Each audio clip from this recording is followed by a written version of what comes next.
Hello students, आज हम एक बड़ा ही इंपॉर्टेंट क्वेश्चन कुछ कोशी सीक्वेंस से रिलेटेड करेंगे लास्ट वीडियो की कंटिन्यूटी में।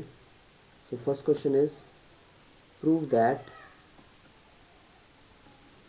The sequence 1 plus 1 by n square plus 1 by 2 square plus 1 by 3 square and so on 1 by n square is convergent by showing that it is a Cauchy sequence। सो हम ये prove करेंगे कि ये sequence जो है convergent है by using the concept of Cauchy sequence. तो हमने ये प्रूव करना है कि this sequence is a Cauchy sequence. Now here we have xn equals to 1 plus 1 by 2 square plus 1 by 3 square and so on 1 by n square. Let epsilon greater than 0 be fixed। ये हमने एक epsilon fix किया और for m greater than n we have xm minus xn mod that will be equal to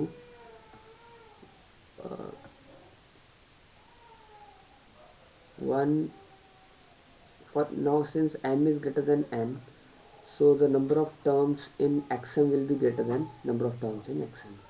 So let me write first x m, and that will be 1 by 3 square and so on 1 upon m square, and subtracting the xn terms, that is 1 plus 1 by 2 square 1 by 3 square and so on up to 1 by n square. Now because m is greater than n, so n terms will be subtracted and the rest terms will be m minus 1 terms. So I will write here it as the first term will be 1 upon n plus 1 square, क्योंकि n के बाद वाली term यहाँ पे बची है, m बड़ा है, तो n के बाद वाली टर्म होगी n plus 1 square n plus 2 square and so on up to 1 by n square. Now since these are all are positive terms, so I can remove the modulus sign. It is irrelevant to write modulus here because all are positive. So I will write n plus 1 square n plus 2 square and so on up to m square. यहाँ पे हम एक trick use करेंगे। Since 1 upon n plus 1 square, this is like 1 upon n plus 1 and n plus 1. So if I replace one term by a smaller term, then that term will be larger. Denominator छोटा करें तो value, overall value जो है वो बढ़ जाएगी। सो इसको हम ऐसे लिख सकते हैं कि अगर मैं n प्लस 1 की जगह n लिखूं तो ये होल टर्म जो है, ओवरऑल टर्म जो है, उसकी वैल्यू बढ़ जाएगी। So I am replacing n by n plus 1. So resulting term will be greater than equal to 1 upon n into n plus 1. Similarly I am replacing the other terms, n plus 1 into n plus 2 and so on, और last में आएगा m minus 1, एक term कम कर दिया मैंने, m minus 1 into m. तो इसको ऐसे लिखने से क्या हुआ, मैं इसको थोड़ा सिंप्लीफाई कर सकता हूँ। I can write it 1 by n minus 1 upon n plus 1। देखिए इसको हम सब्ट्रैक्ट करेंगे तो यही वैल्यू आ जाएगी, plus 1 upon n plus 1 minus 1 upon n plus 2 plus so on, और यहाँ पे आएगा 1 upon m minus 1 plus 1 upon minus 1 by m। सो जैसा कि हम देख रहे हैं, इससे लास्ट टर्म और फर्स्ट टर्म कैंसिल हो रही है, लास्ट टर्म और फर्स्ट टर्म कैंसिल होगी, जैसे ही लास्ट टर्म और फर्स्ट टर्म कैंसिल होगी। तो इसको सम करेंगे तो हमारा रिजल्टिंग वैल्यू जो है वो आएगा, यहाँ से हम आइडिया ले सकते हैं कि क्या आएगी, एक ये वाली फर्स्ट टर्म बच रही है और एक ही लास्ट टर्म बच रही है। उसके अलावा सारी टर्म्स जो है वो कैंसिल हो रही हैं, so that will B 1/n minus 1/m। अब 1/m में n एक पॉजिटिव वैल्यू है और उसमें से हम कुछ वैल्यू सब्ट्रैक्ट कर रहे हैं, तो that will be less than equal to 1/n। So these sum this sum xm minus xn is less than 1/n, that is xn minus xn is less than 1/n for all m greater than n। तो ये इसके लिए hold कर रहा है। Now since इसका मतलब है कि xm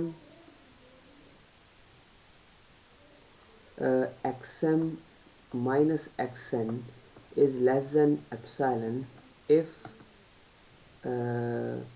1/n is less than epsilon, क्योंकि xm minus action mod 1/n से कम है, तो xm माइनस एक्सन मॉड जो है वो एप्सिलॉन से कम कब होगा, जब 1/n जो है वो एप्सिलॉन से कम होगा।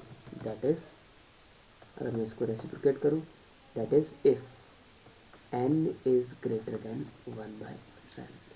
So we need to find this n, for which n should be greater than this fixed number, real number. Now epsilon is any real number, so we have fixed epsilon, so 1/epsilon is also a real number. So now we need to find whether we can find such n, ऐसा कोई natural number exist कर सकता है जो कि 1/epsilon से बड़ा हो। यस,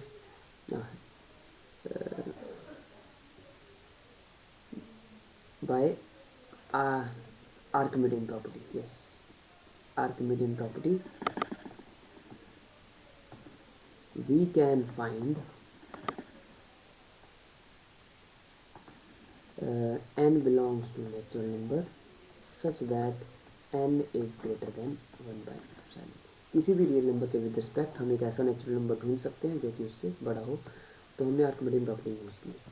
सो देयरफॉर ये हमारी स्टेटमेंट जो है ट्रू रहेगी, xm minus xn is less than epsilon, किसके लिए, for all m greater than n greater than capital. ऐसा एक नेचुरल नंबर एग्जिस्ट कर गया, उसके बाद वाली जितनी भी टर्म्स की सब्ट्रैक्शन है that will be less then epsilon. Therefore xn is a Cauchy sequence, right? So therefore this implies xn is convergent because every Cauchy sequence is convergent.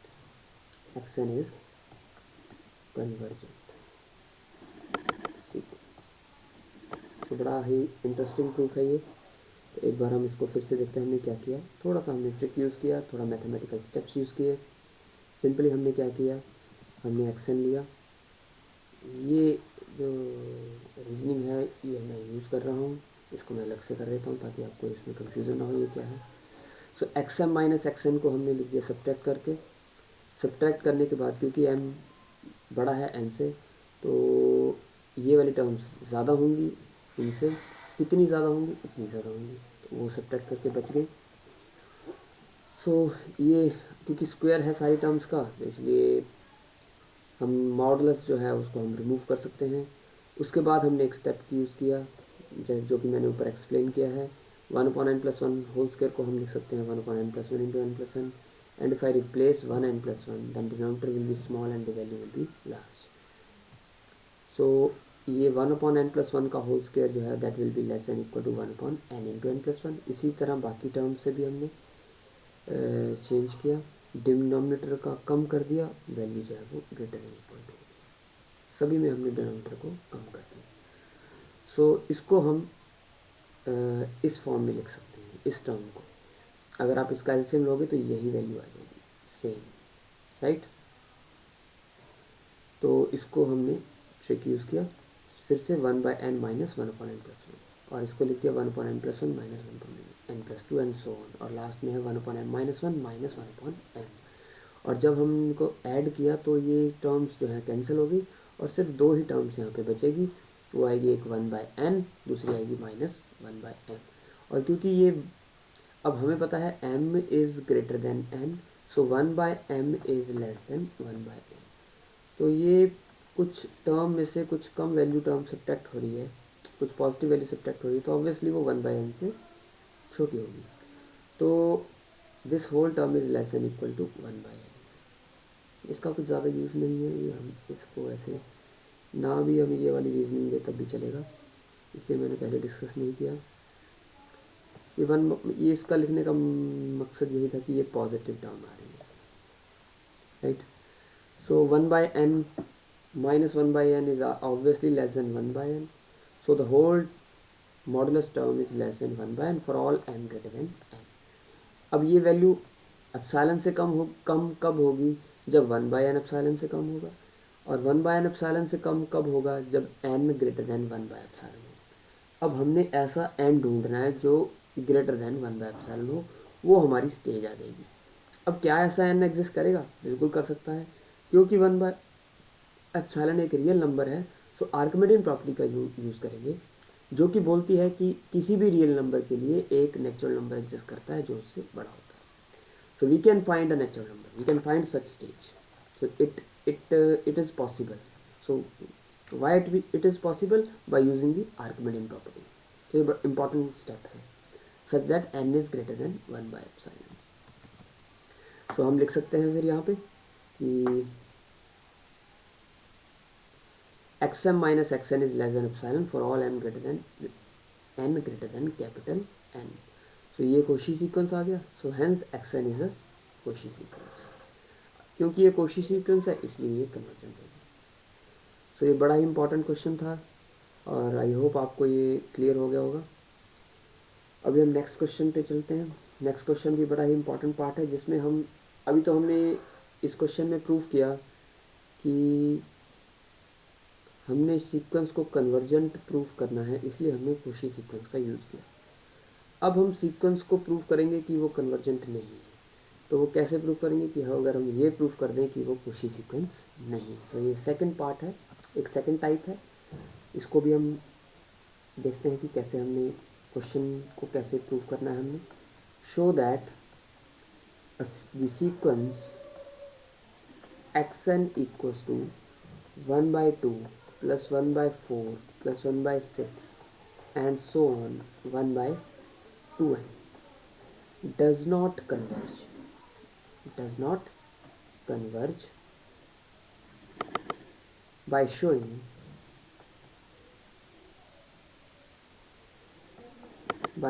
that it is not a Cauchy sequence. It is not a Cauchy sequence. Also prove that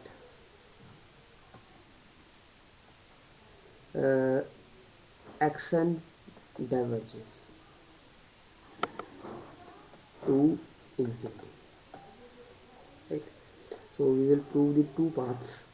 First of all, we will prove that this is not a Cauchy sequence. So let us start. Given xn is xn, we have 1/2, 1/4 and so on 1/2n. Now I want to prove that it is not a Cauchy sequence. So I can take a particular case. So I am taking here 2n. So 2n will be 1/2, 1/4, so on. Can you guess what will be the last term? बीच में कहीं 2n भी आएगी और last term ऐसे 2n+1 आएगी next term, क्योंकि 2n+2, क्योंकि twice term आ रही है, 2 का डिफरेंस है. सो अगली टर्म जो है ऐसे ही बढ़ती जाएंगी और लास्ट टर्म हमारी आएगी 1/4 है. तो यहाँ पे हमने n टर्म्स ली है और यहाँ पे हमने 2n टर्म्स लिए, तो ये डबल है. इससे आप थोड़ा इस पर ऑब्जर्व करिएगा कि हमने क्या लिखा है. राइट. तो यहाँ तक डबल होगी, उसके बाद अगली टर्म से यहाँ ये xn आ गया, उससे अगली टर्म से. सो जब हम x2n माइनस xn करेंगे तो क्या आएगा? That will B 1/. अब देखिए 2n तक तो सब्ट्रैक्ट हो गया, आगे वाली टर्म्स ये वाली एक्स्ट्रा टर्म्स है, तो ये वाली टर्म्स बच जाएंगी, तो ये आएगा 2n+2 सो ऑन, लास्ट में 4n। अब ये सभी टर्म्स पॉजिटिव हैं, इसलिए मैं इस मॉडुलस से हटा सकता हूँ। 2n+2, next term will be 2n+4 and so on to 2n+2n means 4n. Now यहाँ पे मैं एक ट्रिक यूज़ करूँगा, क्योंकि डिनोमिनेटर, अब क्या आप बता सकते हैं कि 2n+2 बड़ा है या 4n बड़ा है, 1/2n+2 बड़ा है या 1/4n बड़ा है? इस पे थोड़ा सा सोचिए, what will be greater, 1/2n+2 और 1/4n? तो डिनोमिनेटर में चेंज आ रहा है, तो हमने पहले भी डिस्कस किया था, जिसका डिनोमिनेटर छोटा होगा वो टर्म बड़ी होगी, राइट। जैसे 1/2 और 1/4 में से कौन सा बड़ा है, 1/2। तो सिमिलरली यहाँ पे डिनोमिनेटर 2n+2 जो है वो छोटा है, डिनोमिनेटर 4n बड़ा है, इसलिए 1/2n+2 will be greater than 1/4n। तो 1/4n जो है वो सबसे छोटी टर्म है। तो अगर मैं सभी टर्म्स को 1/4n से रिप्लेस करूँ तो ये सारी टर्म्स जो हैं वो बड़ी हो जाएंगी। और ये कितनी टर्म्स हैं, क्या आप बता सकते हैं? ये n टर्म्स थी, ये इससे डबल है, तो ये भी कितनी है, these are also n terms. So अगर मैं n टर्म्स टाइम्स इसको ऐड करूँगा तो value will be n/4n। So n/4n,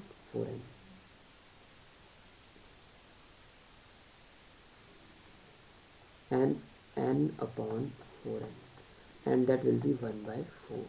सो हमें क्लियरली लग रहा है पता कि 2n minus xn is greater than equal to 1/4 for all n belongs to natural number.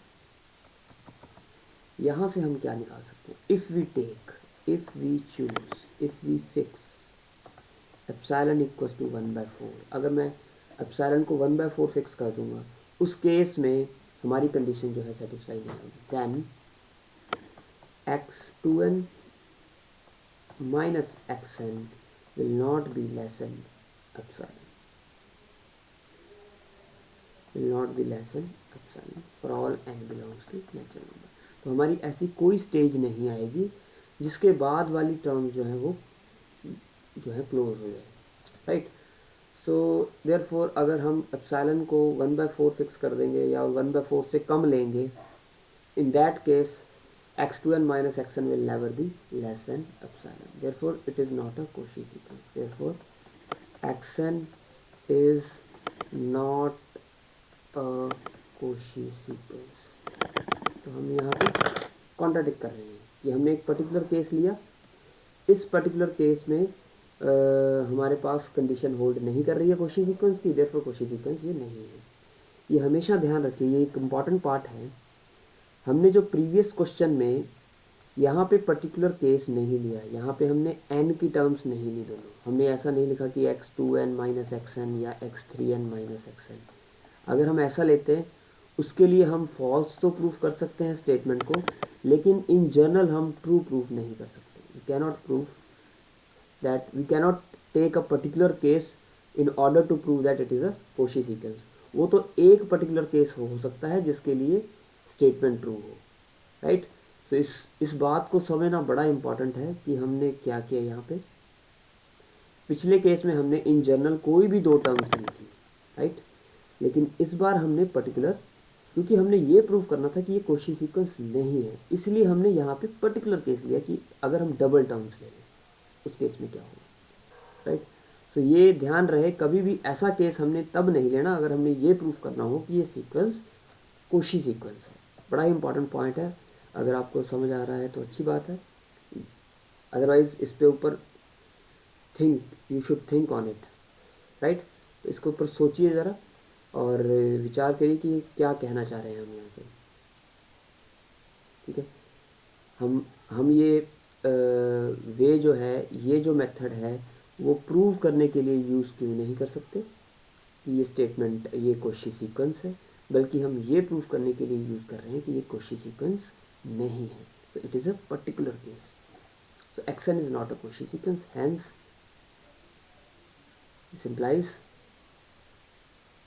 This implies एक्शन इज नॉट कन्वर्जेंट। सो ये हमारा फर्स्ट पार्ट था इस थ्योरम का। Second case, second part,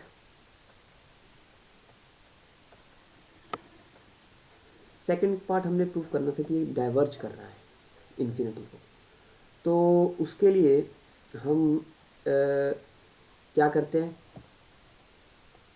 diverge करने के लिए हमने पहले एक्सन प्लस वन लिया, वो आया 1/2, 1/4 and so on 1/2 into n plus 1 means 2n plus 2, right?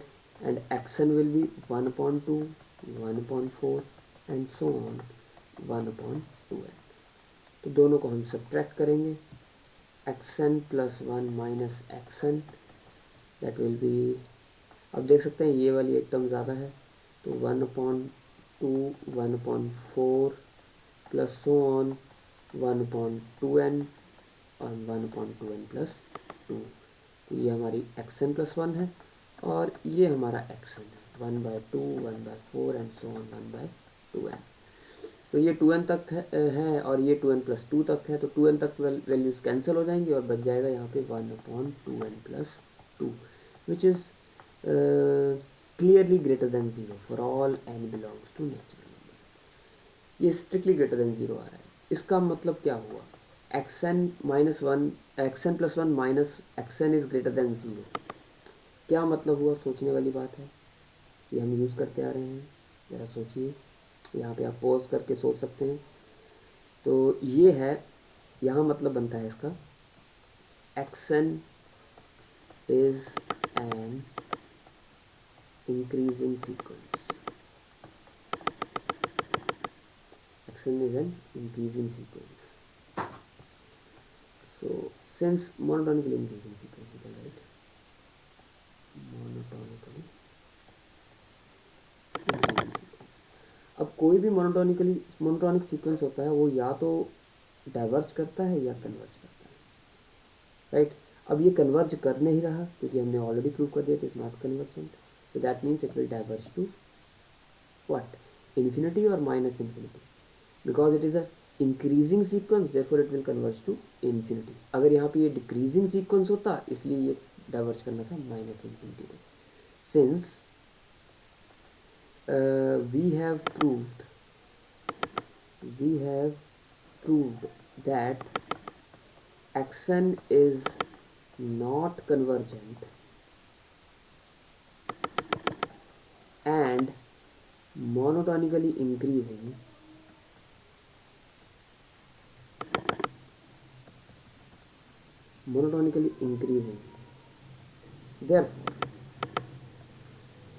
therefore xn is diverging to infinity। ठीक है, तो यही हमने प्रूव करना था। तो मैंने इतना ही प्रूव करना था कि ये मोनोटोनिकली इंक्रीजिंग है या मोनोटोनिकली डिक्रीजिंग है। तो क्लियरली पता लग रहा है कि ये मोनोटोनिकली इंक्रीजिंग फंक्शन है, सीक्वेंस है, इसीलिए ये डाइवर्ज करेगा माइनस टू इन्फिनिटी को। सो इसी के साथ हमारा सेकेंड यूनिट सीक्वेंस का चैप्टर जो है वो कंप्लीट हो रहा है। तो मैं स्टूडेंट्स से एक उनके लिए इंफॉर्मेशन देना चाहूँगा कि कोई भी इस यूनिट में कोई क्वेश्चन जो है वो ऐसा नहीं है जो आपसे सॉल्व नहीं हो रहा, तो वो आप पोस्ट कर सकते हैं मुझे मेरे व्हाट्सएप नंबर पे।